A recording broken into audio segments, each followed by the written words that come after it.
खबर शामिल करते हैं कराची से, जहां कोरंगी थाना अवामी कॉलोनी की हदूद कोरंगी 4 पर जाती रंजिश पर नौजवान मुजम्मिल के कत्ल का मामला पेश आया था। मजीद तफसीलात जानते हैं कोरंगी से हमारे डिस्ट्रिक्ट रिपोर्टर जावेद महमूद आराई से। जी जावेद, क्या अपडेट है आपके पास, आगाह कीजिएगा।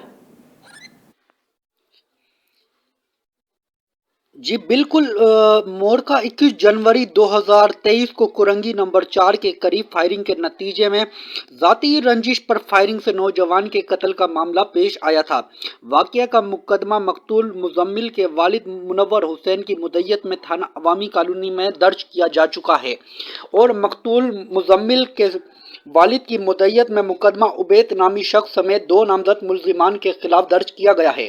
थाना Awami colony SHO sub inspector Syed Farasat Hussain का कहना है, इब्तदाई तफ्तीश के दौरान मालूम हुआ मकतूल मुजम्मिल कुरंगी 4 के इलाके में अपने घर के बाहर खड़ा था। मुल्जिमान आए मकतूल मुजम्मिल को कत्ल कर कर फरार हो गए।